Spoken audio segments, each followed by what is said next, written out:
이방인에게도 예수님을 전했어요. 8가는 하나님이 이방인에게도 복음을 전해야 한다는 것을 알게 하시려고 베드로에게 환상을 보여주시고 베드로를 통해 고넬료 가정을 구원하신 이야기예요. 예수님은 제자들에게 예루살렘과 온 유대와 사마리아와 땅끝까지 복음을 전하라고 명령하셨지만 유대인이었던 제자들이 이방인에게 복음을 전하는 일은 쉽지 않았어요.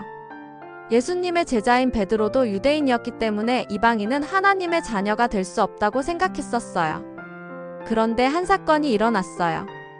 가이사랴의 고넬료라는 로마 군대를 지휘하는 백부장이 있었어요. 고넬료와 그의 가족들은 하나님을 잘 믿었을 뿐 아니라 어려운 유대인들도 잘 도와주었어요. 어느 날 고넬료가 기도하고 있을 때 갑자기 하나님의 천사가 나타났어요. 고넬료는 천사를 보고 두려워했어요. 천사는 욥바에 베드로가 있다는 것을 알려주며 데리고 오라고 했어요. 고넬료는 천사의 말을 따라 그곳에 자신의 종들을 보냈어요. 다음날 베드로는 기도하러 지붕에 올라갔어요. 그때 환상을 보게 되었는데 하늘에서 큰 보자기 같은 것이 내려온 환상이었어요. 베드로가 그 보자기 안을 살펴보니 율법에서 깨끗하지 않다고 하는 부정한 짐승들이 있었어요. 하늘에서 베드로야 잡아먹어라는 음성이 들리자 베드로가 깜짝 놀라며 율법에서 깨끗하지 않다고 하는 것들을 먹을 수 없다고 말했어요. 그러자 다시 하나님이 내가 깨끗하게 하신 것을 내가 깨끗하지 않다고 하지 말라고 하셨어요. 이런 일이 3번이나 반복되었고 보자기는 하늘로 다시 올라갔어요. 하나님이 보여주신 환상을 베드로가 알 수 없었던 그때 고넬료의 종들이 베드로를 찾아왔어요. 성령님은 베드로에게 자신이 보낸 사람들이니 의심하지 말고 함께 가라고 말씀하셨어요. 문을 연 베드로는 깜짝 놀랐어요.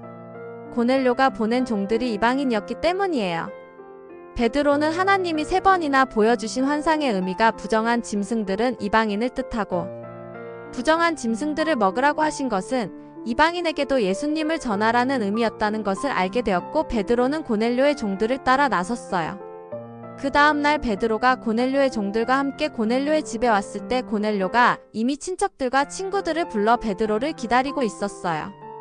베드로가 그들에게 예수님의 죽음과 부활에 대해 설명하고 예수님을 믿으면 구원받을 수 있다는 복음을 전할 때 하나님이 그곳에 모인 사람들에게 성령님을 보내주셨고 이방인도 예수님을 믿고 구원받을 수 있음을 보이셨어요. 그리고 베드로는 그들에게 세례를 베풀어 주었어요. 복음이 세상 끝까지 전해지기 원하시는 하나님의 마음을 알게 된 베드로는 이후에도 이방인에게 복음을 전하기 위해 애썼어요. 하나님은 예수님을 믿는 모든 사람에게 구원을 주시는 분이고 우리에게는 모든 사람에게 복음을 전하는 주셨기 때문에 담대하게 예수님을 전하며 살아가야 해요. 이렇게 대화해보세요. 이런 사람은 하나님도 사랑하시지 않을 거야. 이 친구는 하나님이 벌 주셔야 해라고 생각했던 적 있니? 그럼 하나님은 어떤 마음이실까? 그런 친구도 사랑하실까? 하나님은 우리 모두를 사랑하셔. 우리가 죄를 짓고 도저히 사랑할 수 없을 것 같은 모습일 때 하나님은 우리에게 예수님을 보내주셨어. 예수님을 통해 우리의 모든 죄를 용서해 주신 거야. 이처럼 크고 놀라운 하나님의 사랑에는 차별이 없단다.